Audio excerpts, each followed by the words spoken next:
have been fighting to regain control. From the corridors of power to the front lines of change, Borderline brings you in with analysis of the issues. The US has power over them. Most of them will steal money from Haiti and invest in the US. Some people who support Sonko and Jumai, over half of them don't have a voter's card. Sounds like Nigeria. Join Ireti Bakare-Yusuf on Borderlines as she engages with policymakers and thought leaders, giving you perspectives and insights you won't find anywhere else. Be part of the conversation.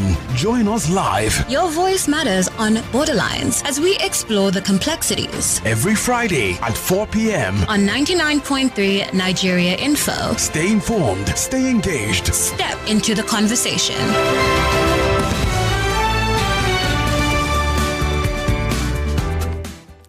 And good afternoon, Lagos, Nigeria, Israel, Europe, wherever you're joining us from in Africa.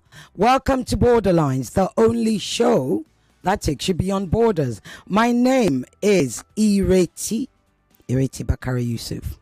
So, last Friday the 13th, curious date actually, Israel attacked Iran. They sent bombs to Iran.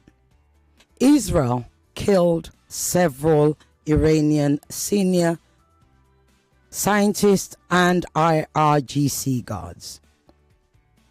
Iran responded. But if I may dial you back a day or so, prior to that, the United States and Iran had been in talks. They had been in talks about Iranian nuclear program.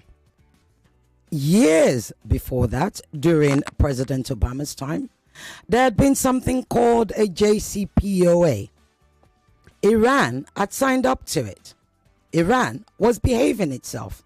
Iran kept to the agreement. Then came Trump 1.0. Donald J. Trump, with Netanyahu, what should I say, prompted by Netanyahu, whichever word you prefer, and the Saudis decided to cancel the JCPOA agreement, a very important agreement that had been signed during Obama's time. Then came Biden. Iran wasn't bothering anybody. The sanctions, which were meant to have been removed upon signing the JCPOA, were not fully removed, but Iran got on with their lives. Then October 7th happened, the Hamas incursion into Israel. Then Israel responded and began a war on Gaza, a war that has since been underscored as a genocide. Iran, remember, there is the axis of resistance. Iran, Lebanon, Hamas, and the fourth country goes out of my head right now. But in any event, so you had the axis of resistance and they rose up. Yemen, that's it. They rose up to fight for the Palestinians. That continued. Donald Trump comes in. Well, Biden oversaw the genocide. Biden gets voted out. Donald Trump comes in. And Donald Trump says, if some of you will remember, because I've had to be reminding people of this, Donald Trump said, oh, we would like to start talking to the Iranians about the nuclear program again. The Supreme Leader, Khamenei, the Ayatollah, actually said, we do not trust you. We do not want to talk to you again because we had a deal with you and you, Americans, you broke it.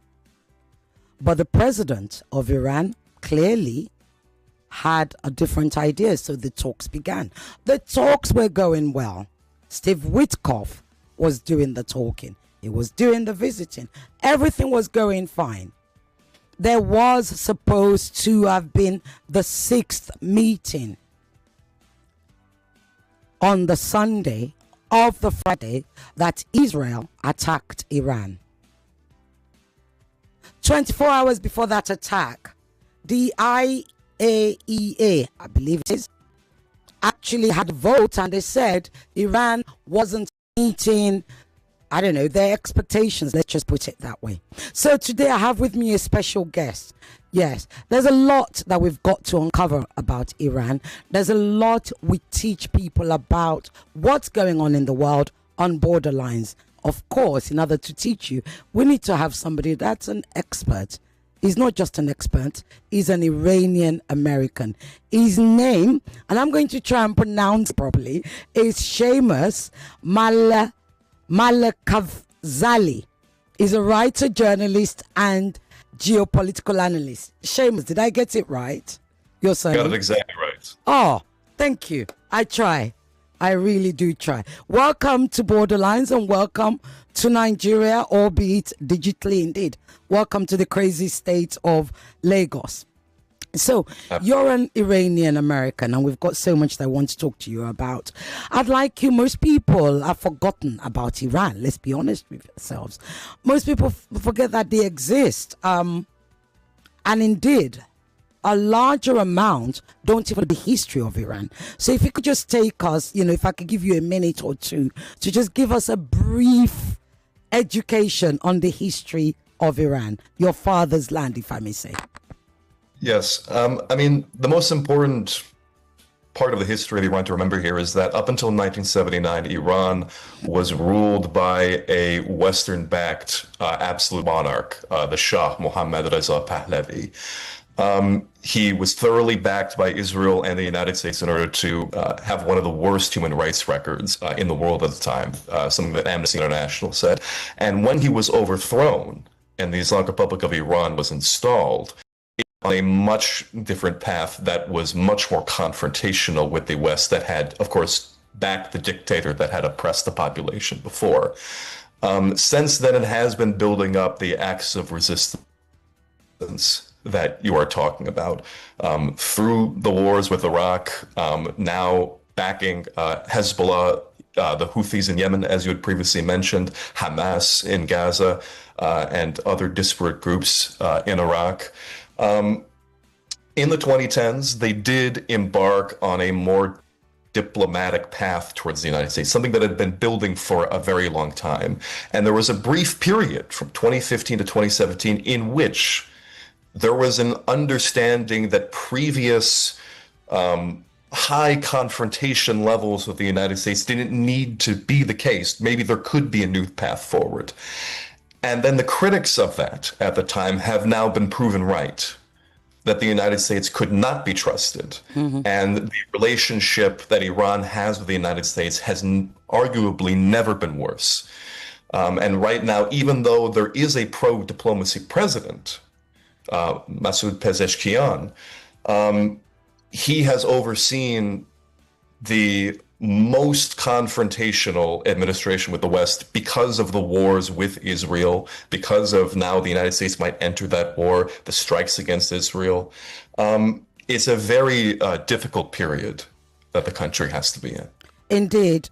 So, like I said, on Friday, last week Friday, Israel attacked Iran and, Iran, of course, has since responded back.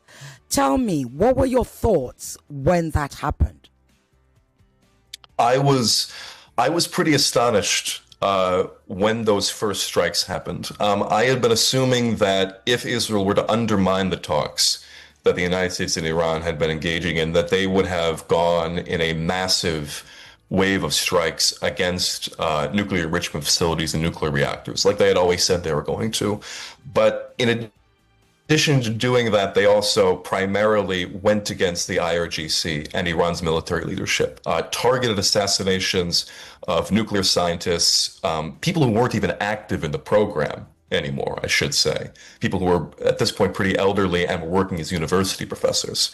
But they took out the chief of staff of the armed forces, the commander-in-chief of the Islamic Revolutionary Guard Corps, the IRGC, a multitude of other commanders. And the level of penetration in the country by the Mossad, by Israel's intelligence services, I knew it to be quite extensive, but to the extent of being able to operate that freely, of being able to track their movements so closely, was very, very surprising.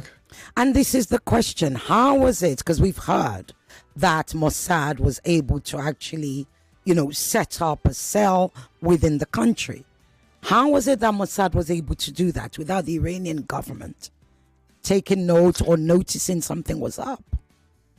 I mean, the Iranian government has been engaged in attempting to break up these Mossad cells for a while, but they haven't been the priority. The priority has mainly been internal dissent and concerns about if they could overthrow the government from inside. Not necessarily Israel, but just regular Iranians. And that's been a point of concern for a very long time. And additionally, the ring around their own intelligence circles is not as secure as even some of their allies were.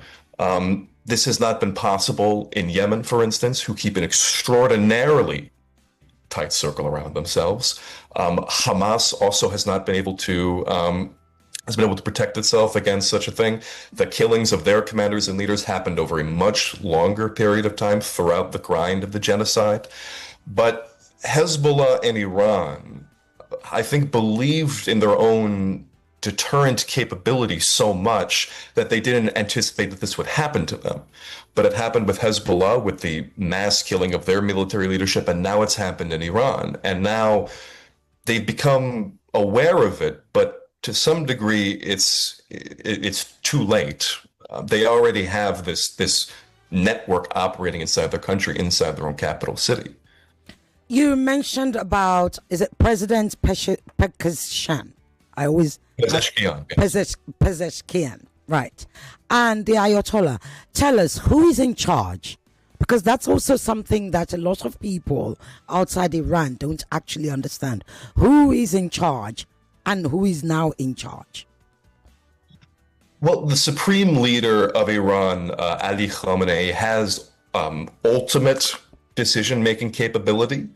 It keeps the system from going too far in either direction, but the country absolutely changes the direction that it takes with the world, and internally as well, depending on what president there is.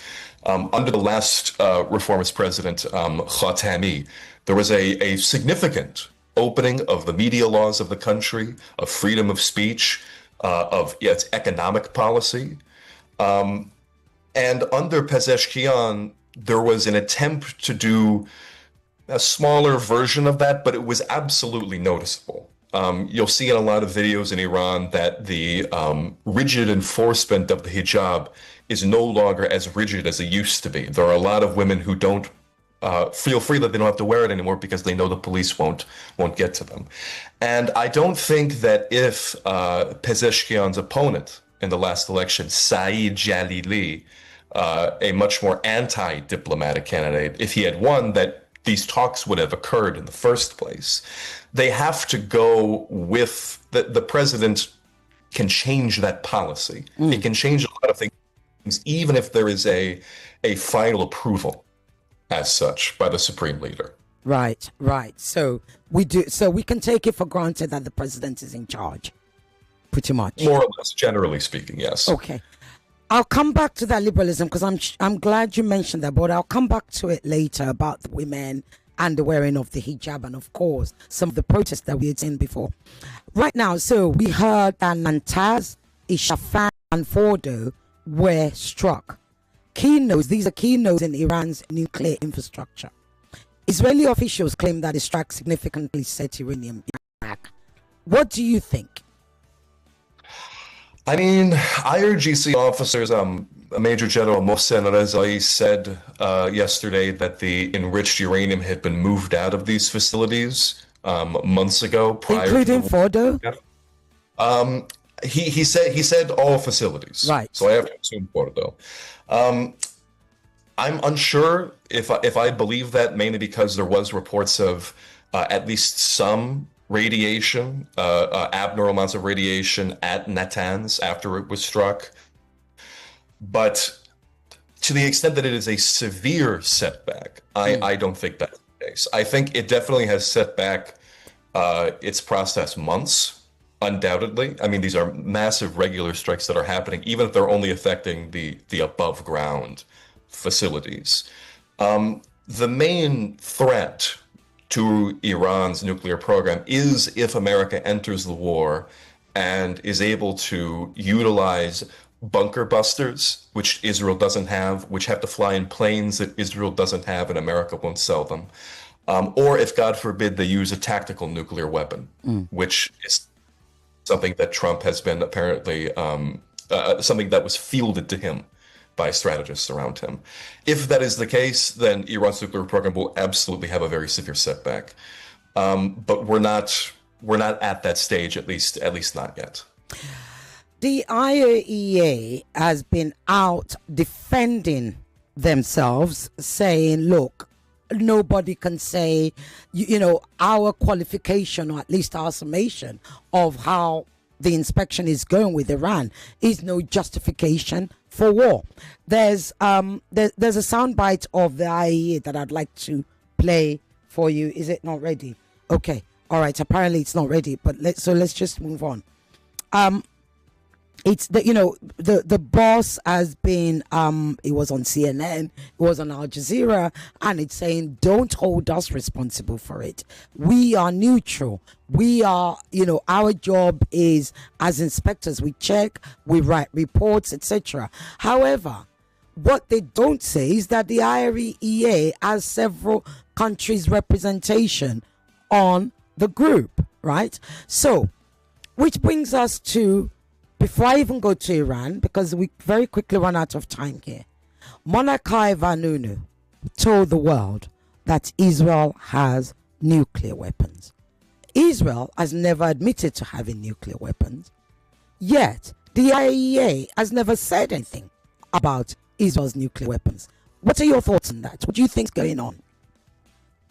I mean, continuous accusations from the Iranians that the IAEA is a pro-Western institution, that its leader, Rafael Grossi, who is an Italian, has been consistently biased against the state, seeing transgressions where there aren't, and so on and so forth.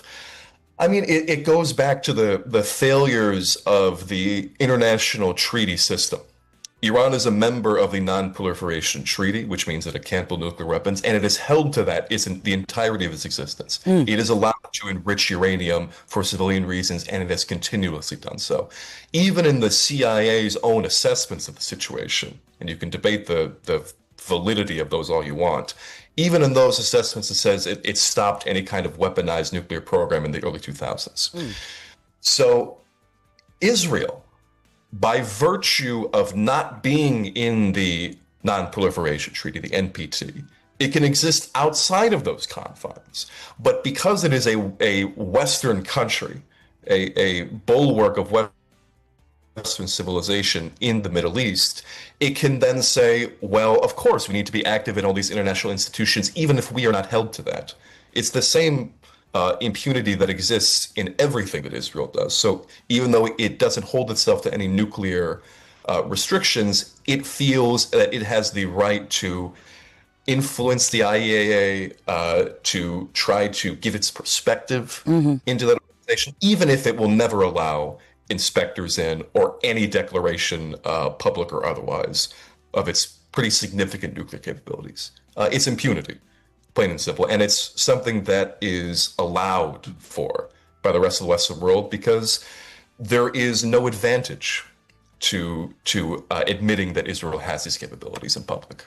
And this is the thing. You mentioned impunity, and it's a word that has come up over and I mean, it must be one of the most repeated words in the last 2 years. And that impunity appears to have taken the world into a place where, even as a human rights activist, even as a human being that respects dignity to other human beings, you find yourself questioning when things happen and you don't respond the way you should, as a person to it. How damaging is Israel's impunity? How damaging is it to the world order? I think it's incredibly damaging. I mean, when Chancellor Merz of Germany is speaking about how Israel is doing its dirty work in Iran, what he is saying there is fairly clear. It is removing all of these pesky laws of wars that the Western countries used to have to pretend that they at least pretend that they were abiding by, and that lays open for the future any level of conduct from any Western army against its enemies. It allows for the removal of any sort of liberal obligation toward humanitarian intervention, if that was ever a real obligation to begin with. It allows for the total trampling of sovereignty all over the global south, all over the third world. It is that the genocide that has happened in Gaza is it's the opening salvo. It is the opening strike against every single rule that the West may have had on its books before. And this is a fundamentally good thing for them, because then they don't have to care. They can kill, they can maim, and there doesn't need to be this PR machine necessarily behind it. Trump, he came in. Donald Trump, whether you're a MAGA or not, the one thing you would have agreed with him is, I am a no-war president. I don't like wars. I like peace. I like us to make money. I like everybody to prosper. Indeed, he even said at some point, if I may paraphrase him, that, Iran would do very well and all of that stuff. But here we are now. When Israel attacked Iran, Marco Rubio said it was Israel's unilateral decision. Donald Trump put his hands up and said it wasn't us. Then within 48 hours, the same Donald Trump then started to claim, as we say in Nigeria, he was owning it, so to speak. What do you make of this? Is it flip-flopping, if I may put it nicely?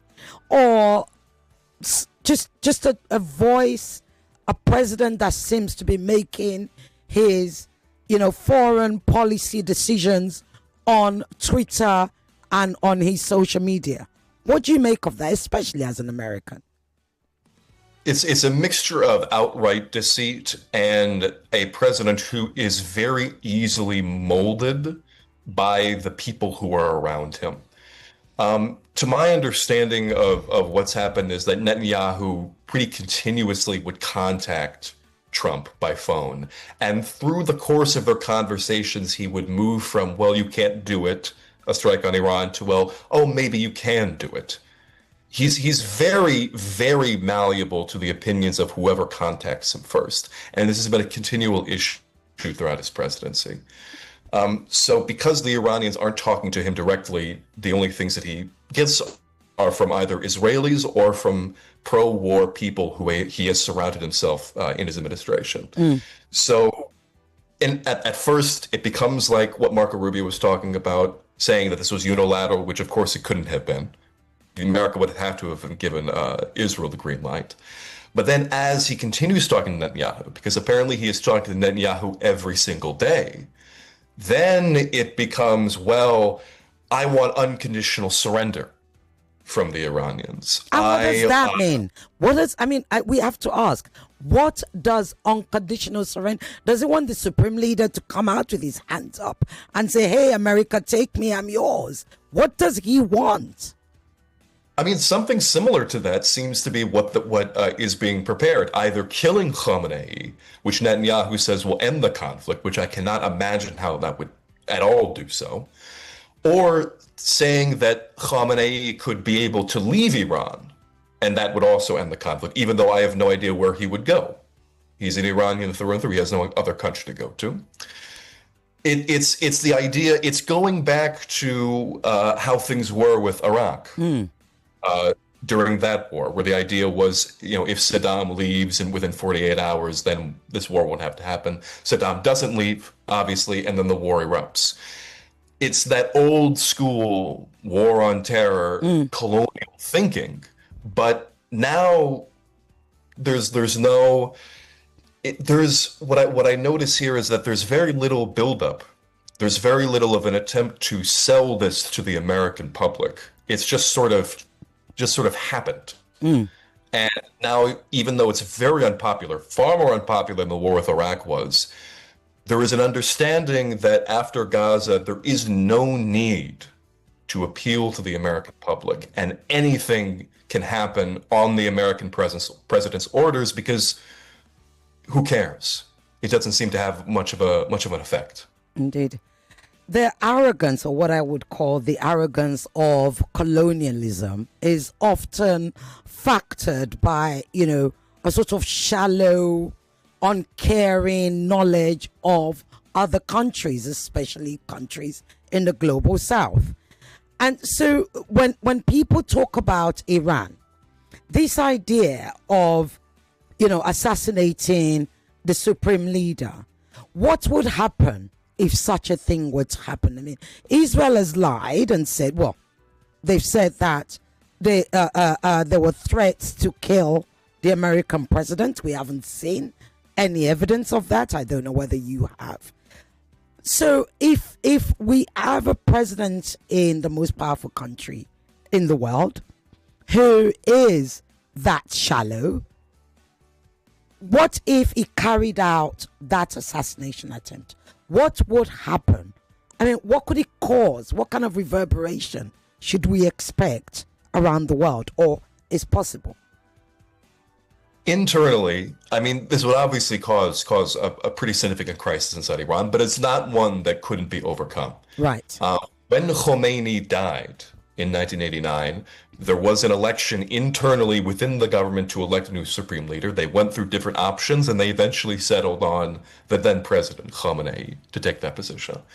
While there are fewer choices this time around, that is something that they could easily come to. And because it's a war situation, I think they could take advantage of the fact that people are rallying around the flag, as it were, for a new supreme leader in ways that they wouldn't have been able to if Khamenei died outside of this war. Externally, though, again, it's this thing about impunity, about removing all of the laws of war. If you have determined that the leader of a sovereign state, a UN member state, is able to be assassinated on that kind of, we'll do it, it doesn't matter, we can just do it, then you have opened up the floodgates. It doesn't matter if you're Russia, it doesn't matter if you're Ukraine, it doesn't matter if you're West or East or South or North. You have made it so that everything is on the table, more so than it already has been. So hospitals, schools, they can obviously be bulldozed, but now even the highest leader of something that is widely acknowledged as the leader of the country. It's unimaginable what that would do. So, given what's going on, given the fact that Israel did attack Iran, could one then blame Iran for wanting to develop nuclear weapons? North Korea has nuclear weapons. Nobody has ever incurred on them. Russia and, Pakistan. We saw how the world was running about to try and fix relations between Pakistan and India just a couple of months ago because they had nuclear weapons. So why shouldn't Iran have nuclear weapons to protect itself?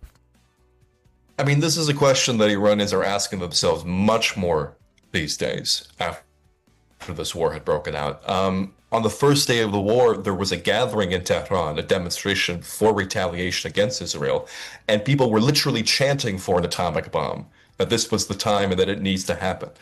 At this point, this doctrine, if I could speak personally, this doctrine of not having a nuclear weapon, it's no longer working. The idea was that after the war with Iraq, where chemical weapons and weapons of mass destruction were widely used on the front line, that Iran would take a moral stand and promise never to develop these weapons, even if it were threatened by all these nations around the world. But unfortunately now we're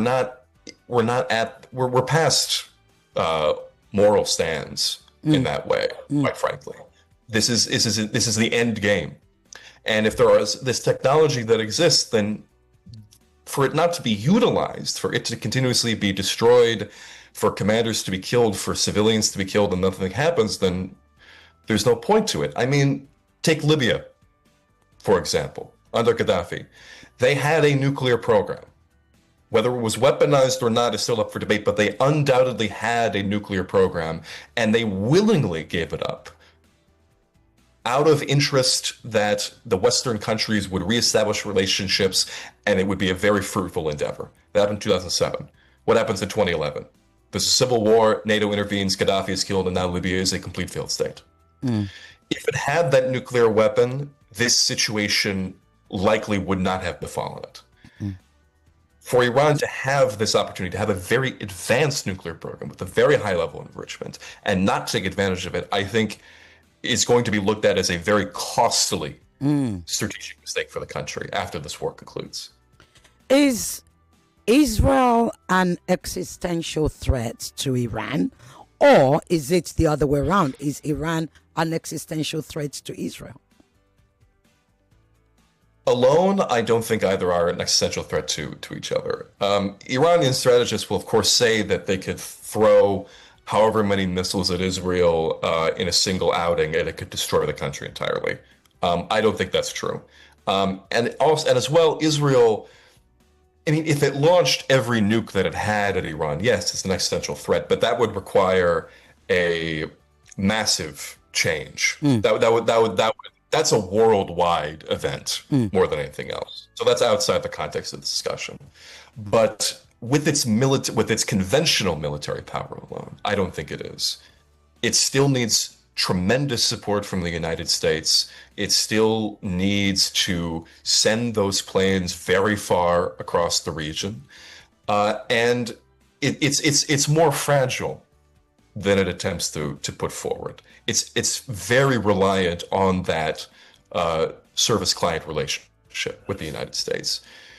The United States and Israel, that's when it becomes not an absolute existential threat, but more of an existential threat. America has the potential to devastate Iran, to make the fabric of that society really fray in ways that other countries would never be able to. I mean, look what happened with Iraq and Afghanistan and other countries that it's invaded. These states exist, certainly, but to the extent that they function in the same ways, I don't think that's the case. Talking of Israel not being able to stand alone by itself, you've mentioned the United States. Of course, we have to talk about the Gulf states, who are actually shooting down Iranian missiles. What's going on with the Gulf states? A few months ago, China sat Saudi Arabia down and Iran, and they all made up. So there's no longer a Sunni versus Shia fight, so to speak, or, beef. But here we are. Jordan is stopping shooting down Iranian missiles. Qatar.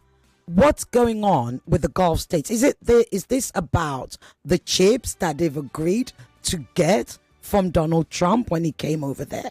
Or is it more than that?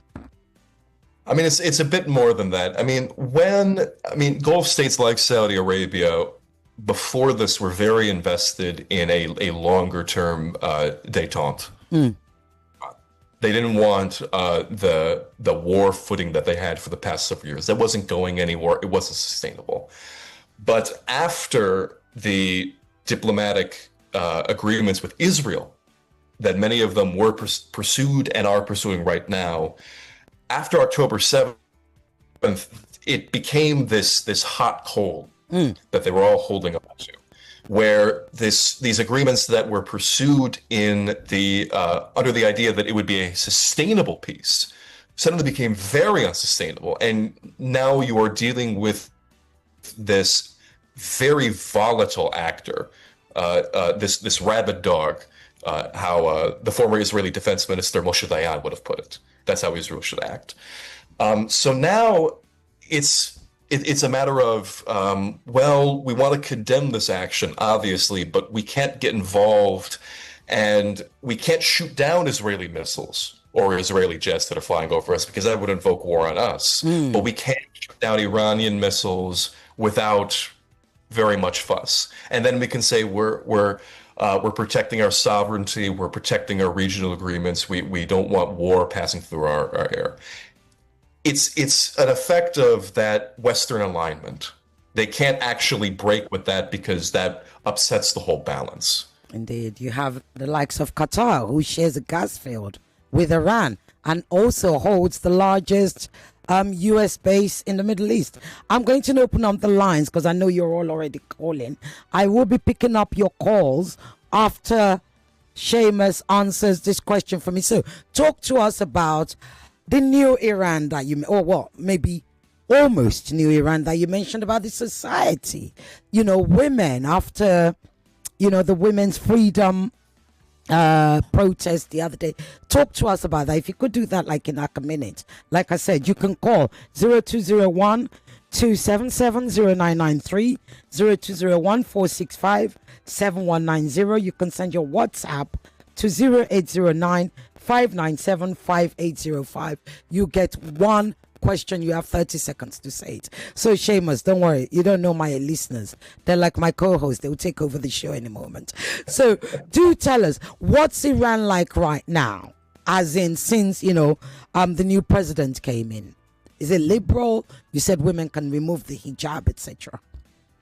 It's slightly more liberal. Right. It's more of a non-enforcement Right. of the former conservative social mores, more than an abolition of that. It's still fragile, but there is an understanding that there's a thaw happening in women's rights.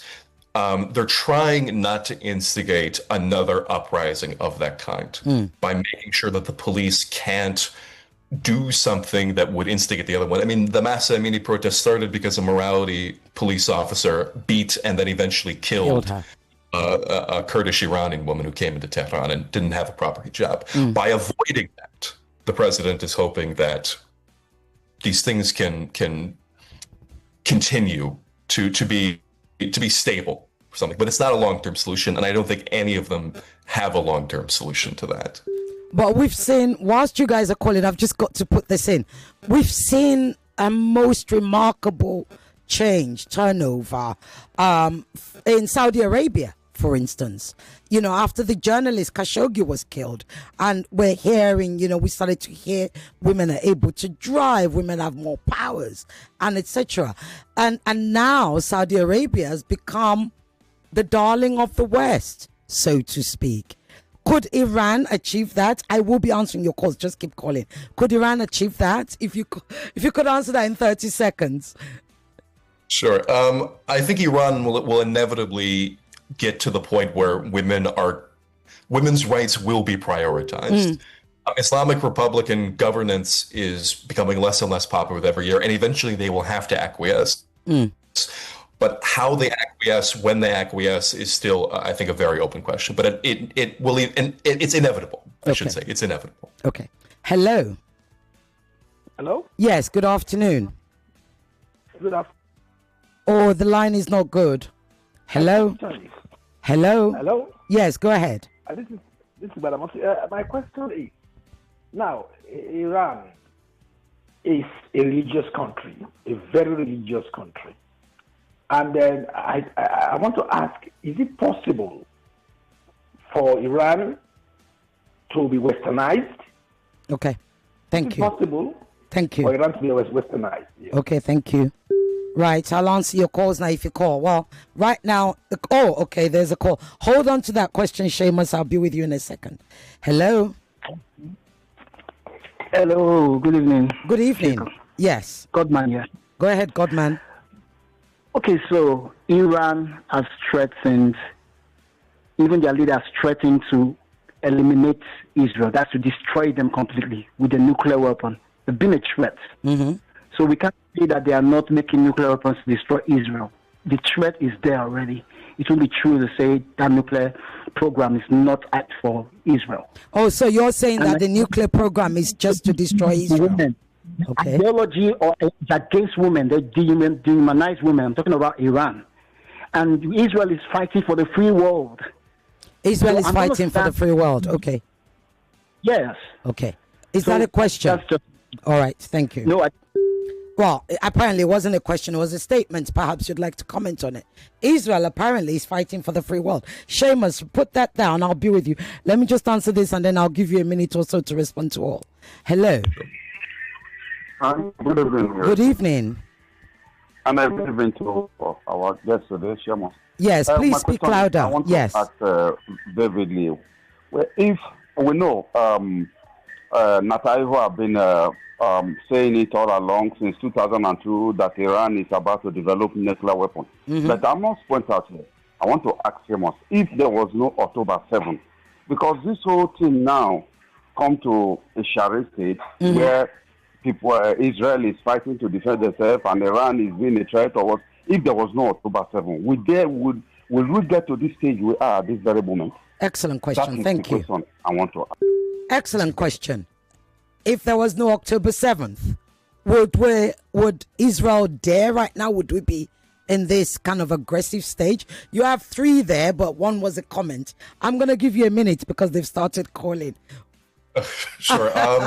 In terms of westernization, I think like a westernization process is still proceeding. Iran is not like North Korea. It's very connected to the internet. Young people are not nearly as religious as their previous generations were. And irreligion is steadily increasing with every year. So this is something that can absolutely happen. And I think it's already in the process of happening. As for Iran has threatened Israel with a nuclear weapon, that's not true. They don't have nuclear weapons, and they wouldn't have said that if they didn't have it. Israel fighting for the free world is pretty self-evidently false, but that's fine. In terms of Iran, Israel would have attacked Iran without October 7th. I actually don't think that it would have happened now, at the very least. But Israel has been preparing for this for 10 some years. I mean, back in 2012, I think, Netanyahu had that infamous cartoon at the UN where he had a bomb and it's like they're at 60% and 90% enrichment and that they'd only be a couple weeks from a bomb. And obviously those kinds of announcements, pronouncements, conferences have continued happening for forever now. So they would still be after it, but they would not have had the opportunity at this moment without October 7th and the regional war that has exposed that. Thank you. Right, I'm coming to your calls. Hello. Good evening. How are you? I'm very well, thank you, Titilokwe. Speak louder, very loud. Number one, my question, should Russia, China join the deal on the side of Iran? Because they are already threatening that. How close are we to a third world war? That's on the one side. Number two, what is the consequence for Donald Trump? Should he join the war? Because part of his support base said, no, America first, we said, and we are still standing on that. Excellent. Thank you. Right. So there you go. You've got two there before any more calls come in. What's the consequence? I mean, it is true. We've had the likes of Tucker Carlson, Marjorie Taylor Greene, etc., even Candace Owen. All of these MAGAs saying, but you told us we were not going to go into war. Why are you now saying you might or you might not? And will he? Will he actually do it? I mean, with Russia and China, are they going to enter the war? If that was specifically the question. I don't think. I think Russia is very occupied with Ukraine at the moment. It's not going to be able to divert any kind of resources in a major way to Iran, and China is not going to be interested in fighting with Israel. It's too much of a relationship with Israel already. A pretty cordial one at that. As for Trump going ahead of Republican opponents of the war to go to war against Iran, I think he will. I think that the chance of that is much greater than him staying out of it. And it's also because supporters of Trump, quite frankly, even if this is a major obstacle to them, they have gone with him through everything. He's changed his opinions so many different times. He's broken his promises however many times, and they haven't broken with him. But the idea behind this opposition as well is that he's being led astray. It's not a fundamental problem with him. It's that he's being led astray by people. Okay, you can call back. I was not going to be interrupting my guest because you're all asking these questions. Hello. Okay. Hello. My name is Nambi. I want to ask a few some questions quickly. One question you get. Go on. Okay, that's one question. Okay. In a situation whereby your country has been threatening to destroy Israel since 1979, your superior said it's not just a promise, it's a policy. So a national policy is to destroy Israel. And Iran claims it's not going to build a nuclear weapon, but it has enriched uranium from 3% to 60%.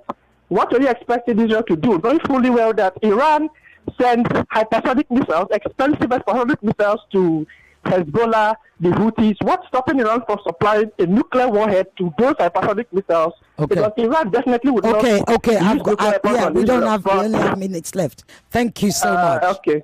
Right, stay listening. Go ahead. You've got to answer that. I can't even. I didn't hear the last half of the question, but I did. Well, he's saying about hypersonic missiles, that Iran has threatened Israel with the nuclear weapon, etc. We do often forget, don't we, that Israel is the one that holds nuclear weapons. But I'll let you answer, Seamus. I mean, if I heard the part about what's the expectation if Iran enriches from 3% to 60%, what is it anticipating? Well, I mean, they enriched these things because first there was a deal, and then America broke that deal, and then Iran waited years under very heavy sanctions, maximum pressure, before it publicly said it was enriching uranium so that America would come back to the negotiating table. But it has stayed at 60% for a very long time because that's not weapons grade. But it's near to it enough that it could produce those fears within the American state. I mean, we forget, I can't answer this within a minute, but Israel has great territorial ambitions within the region. It has a massive military, and it's a very military aggressive nation. If Iran was not prepared for that throughout any aspect of history, then it would be fundamentally unprepared for the world that it existed in. Indeed. Hello? Hello? I only have 2 minutes left on the show. Hurry up. Hello? Hello? Right, we don't have time. Call and be prepared. Hello? Good evening, ma. Good evening. You have 30 seconds. My question is that God has said that any country that goes to war with Israel shall fall. Do you think Iran will be able to withstand the Israelites? That's all. What, do you think Thank Iran you. is fighting God? I'm sorry. That's I need to give you 2 seconds, 10 seconds to answer that. Tucker Carlson asked Ted Cruz about this specifically, and he pointed out it was ludicrous that the country of Israel could be compared to the nation of Israel in the Bible. It's not the same. Indeed, I have a message here. Good evening, Sergey. My name is Mauton from Badagry. Israel carried out 5 car bombings in Iran last week. The Europeans and the US haven't condemned this terrorist act. What is the difference between ISIS and Israel and Boko Haram? Almost none. I mean, there's a distinction in the religion that they think that they produce, but Israel preys on those same sorts of terroristic tactics and anti-Shia tactics, I should say, that ISIS does. It serves the same foreign policy interests, and terrorizing the Iranian public, terrorizing the residents of Tehran is part and parcel in that policy. It achieves the same ends. Seamus, we have a minute. What is the education you would like to leave us? And we have a wide array of listeners from the diaspora and in Nigeria, Africa. What is it you'd like to, what's that education you'd like to leave us about Iran that people take for granted or don't know? You have 40 seconds. We're running out of time. No, it's fine. I mean, look, Iran is not a super state of terrorists. It is a country that has people in it just like you and I. Doesn't matter where you are. Iran is the same part of that human fabric. It has its own foreign policy goals, and it wants to continue existing. The idea that it should be subject to the whims of the West is a fancy. It's a fantasy. It's a morbid fantasy, and it shouldn't be entertained. Seamus, Malekafzali, and I think I've pronounced it right again, writer, journalist, and geopolitical analyst. He joined us from the United States. Thank you so much for educating us, and we will be calling on you again because we don't know when this is going to end, do we? No, we don't. By the way, I read your brilliant article, really brilliant article, the one that's on your Twitter. Oh, thank you so much. Thank you. Take care. Have a wonderful weekend. Appreciate it. Bye-bye. More talk, news, and sports after this. All about it. All about it. 99.3 Nigeria Info. We are more than just radio. Subscribe to our YouTube channel at Nigeria Info FM. Check us out on Facebook at Nigeria Info 99.3. Follow us on Twitter at Nigeria Info FM and on Instagram at Nigeria Info FM Lagos for live updates as it happens. 99.3 Nigeria Info. Let's talk.